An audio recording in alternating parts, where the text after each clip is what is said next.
Bismillahirrahmanirrahim. Hi everyone. This is Muqaddas Batul and you are watching Literary Lens Network. जो कि हमारी ये series चल रही है, इस सीरीज़ में हम फर्स्ट ईयर का होल सिलेबस कवर कर रहे हैं, जिसमें जो भी प्लेज आ जाते हैं, पोएम्स आ जाती हैं, या जो भी इसका फर्स्ट ईयर मतलब कि इंटरमीडिएट की इंग्लिश का जो भी सिलेबस होगा वो आपको इस प्लेलिस्ट में मिल जाएगा। तो आज की पोएम जो हम करने जा रहे हैं उसके 3 स्टांजाज़ हैं और उनका एनालिसिस करने से पहले हम अपने राइटर के बारे में जान लेते हैं। हमारे राइटर का नाम जॉन स्टालवर्दी था।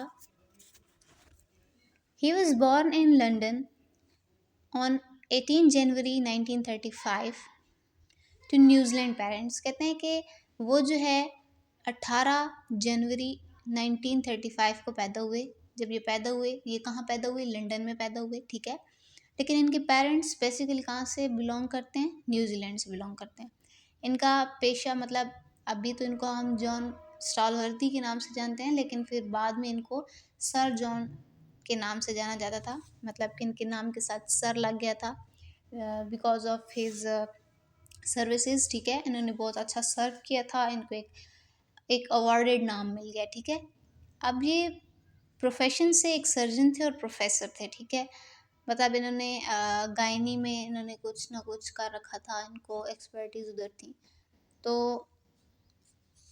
जो आज हम पोएम कवर करने वाले हैं उसका नाम इन the street of the fruit stalls है, ठीक है। इसमें बेसिकली हमारे पास 3 स्टांजाज हैं जिनको हमने कवर अप करना है। So let's start. So in first stanza we have wicks balance flame. Wicks कहते हैं बत्तियों को, वो किसी भी किस्म की बत्ती हो सकती है, यानी कि मोमबत्ती हो सकती है, कैंडल की बत्ती, या कोई भी बत्ती हो सकती है। बैलेंस कहते हैं मुतवाज़न, यानी कि इक्वालिटी को बैलेंस, इक्वालिटी। फ्लेम शोले। अ डार्क ड्यू फॉल्स, के अंधेरे में शबनम का कतरा गिरता है। In the street of fruit stall, फलों की दुकानों वाली गली में, मेलन, गावा, मैंड्रेन, जहाँ हमें क्या मिलते हैं? खरबूजा, अमरूद और नारंगियों के pyramids pile like cannon balls, मखरूती शक्ल में ढेर लगे हुए हैं जैसे तोप के गोले रखे हों। Glow red hot gold hot from with in, जो अंदर से शौक सुर्ख और सुनहरी दमकते हुए हैं। अब इस सांझा का मैं आपको कॉन्टेक्स्ट का रेफरेंस दे देती हूँ कि वो किस कॉन्टेक्स्ट में बात कर रहा है। कहते हैं these line have been taken from the poem in the street of fruit stalls written by John Stallworthy. कि ये जो लाइंस हैं हमारी पोएम की, ये in the street of fruit stalls ली गई हैं, जो कि जॉन स्टालवर्दी ने लिखा है।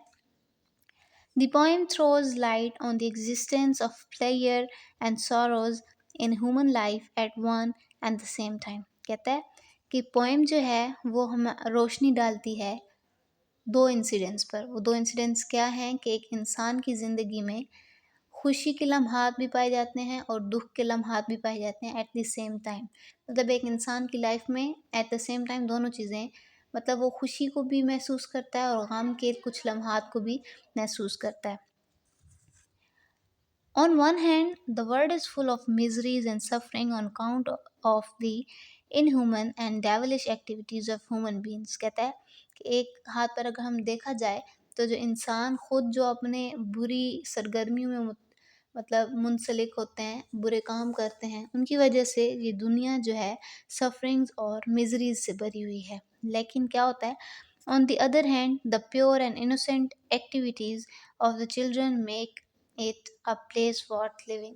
कहता है जहाँ पर इंसान के बुरे जो हम सरगर्मियाँ इंसान खुद कर रहा होता है, वो इस दुनिया में मिजरीज लाता है, दुख लाता है, सफरिंग्स लाता है। लेकिन क्या है कि इसी के साथ अगर हम देखें कि जो बच्चों की मासूमाना शक्लें हैं, बच्चों की मासूम जो हरकतें हैं, वो क्या लाती हैं इस ज़िंदगी में, इस ज़मीन पर कुछ ऐसे लम्हात क्रिएट कर देते हैं जो कि उनको वर्थ लिविंग बना देता है। अब हम अपने सांझा की लाइंस को एक्सप्लेन कर लेते हैं।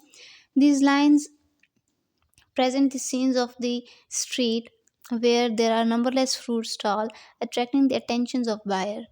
कहता है कि इन लाइन्स में देखते हैं कि स्ट्रीट में नंबरलेस फ्रूट स्टॉल्स हैं जो कि बायर की अटेंशंस को क्या कहते हैं, अट्रैक्ट करते हैं। It is the evening and the only candle light is there to bright the scene. कहता है कि ये शाम है, मतलब वक्त शाम का हो रहा है और सिर्फ कैंडल लाइट लाइट के सिर्फ कैंडल्स की लाइट है जो कि सीन को मतलब रोशनी उस टाइम पर कर रही हैं। कोई दूसरी लाइट नहीं है, यानी कि दिन नहीं है, रात का टाइम है। Dew drops are falling admits the darkens darkness of the evening. Fruits of the different type are lying there in the stalls. They have been piled up like cannonballs to make them attractive। कहते हैं कि जो due drops गिर रहे हैं evening में, और फिर उन्होंने बताया है कि फ्रूट्स किस तरह से पड़े हैं। फ्रूट्स का मतलब कैनन बॉल्स की शक्ल में पड़े हैं, ताकि वो फ्रूट्स की शक्ल को और अट्रैक्टिव बनाकर उन्होंने रखा हुआ है, और इस तरह से वो जो है बच्चों की अटेंशंस को सीक कर रहे हैं, बायर्स की अटेंशन को अट्रैक्ट कर रहे हैं।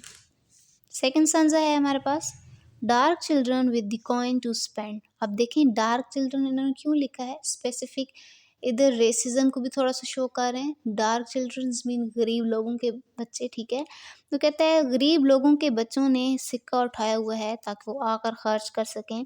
इंटर द लालटेन ऑर्बिट, यानी कि कहते हैं कि लालटेन की जो रोशनी है उसमें दायरे की शक्ल में दाखिल होते हैं।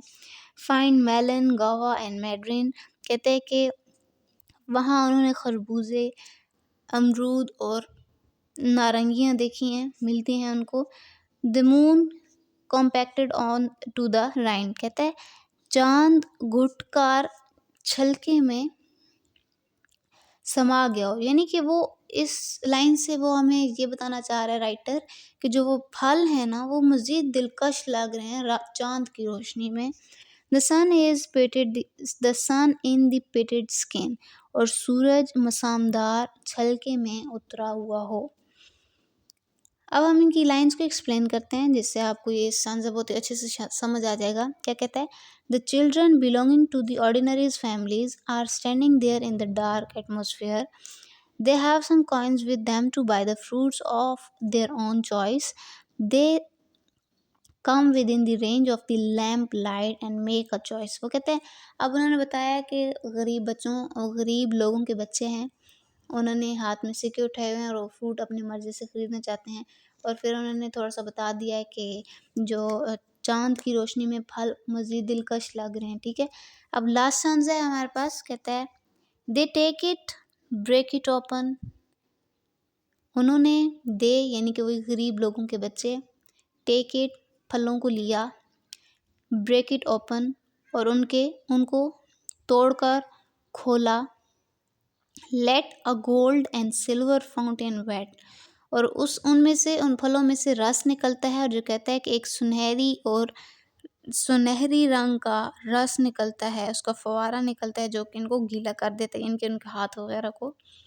माउथ, अब वेट क्या करता है, mouth, finger, cheek, nose and chin, जो कि गीला करता है उनके मुंह को, उंगलियों को, रुखसार, नाक और थोड़ी को।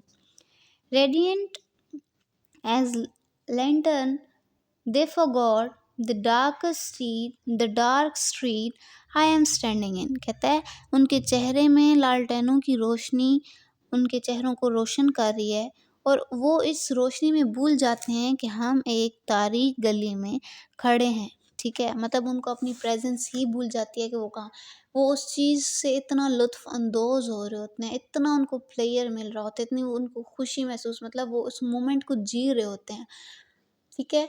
तो वो बिल्कुल भूल जाते हैं कि हम कहाँ खड़े हैं। अब इनको हम एक्सप्लेन कर लेते हैं। The poet says that the children by the fruits of their own choice, break them open and start eating them. The gold silver juice comes out of them and stick to their parts of the bodies. This juice shines as the Latin dew. The children are in merry making mood, यानी कि merry making कहते हैं enjoy कर रहे हैं उन चीज़ को। They are busy in their happy activities, forgetful of the miseries and the suffering that poet sees prevailing everywhere in the world। कहता है अब देखें इस सीन को आप इमेजिन करें कि एक जो बच्चे हैं, पहले उन्होंने हमारे राइटर ने क्या चीज़ बताई है कि ये बच्चे गरीब लोगों के बच्चे हैं। अब गरीब लोगों के बच्चे हैं, उन्होंने सिर्फ़ कॉइन्स उठाए, उनके पास ज़्यादा रकम नहीं है। उन्होंने कॉइन्स उठाए हुए हैं, ठीक है? और वो अपने ही मर्ज़ी के, मतलब जिस पर उनकी मर्ज़ी हुई है, उन्होंने वो फल खरीद लिए हैं। उनको ओपन किया और उनको खाने में वो इतना मगन हो गए हैं कि उनको सारा कुछ भूल गए। वो भूल गए हैं कि वो कहाँ खड़े हैं, वो भूल गए हैं कि वो अपनी ज़िंदगी में किन मिज़रीज़ से गुज़र रहे हैं, क्या-क्या सफ़रिंग उनको पेश आ रही हैं। तो इन सारी चीज़ों को, जो कि पोएट बताता है कि दुनिया में इतनी सारी मिज़रीज़ हैं, उन सारी चीज़ों को वो भूल कर बिल्कुल अपने ही मोमेंट को जी रहे होते हैं बच्चे। तो वो पोएट यही कहना चाह रहा होता है कि जो वर्ल्ड, हमारी दुनिया है, फुल ऑफ मिज़रीज़ है, वहाँ पर जो बच्चे हैं वो अपनी मासूमियत से इस दुनिया को वर्थ लिविंग बना देते हैं। ठीक है? तो ये थी आज की हमारी पोएम। उम्मीद करती हूँ आज की पोएम आपको अच्छी लगी होगी। अच्छे से समझ भी आ गई होगी। अगर आपको वीडियो पसंद आई हो तो इसको लाइक करें, शेयर करें और अच्छा सा कमेंट छोड़ दें। मिलते हैं अगली वीडियो में, तब तक के लिए अल्लाह हाफ़िज़, take care and thanks for watching again.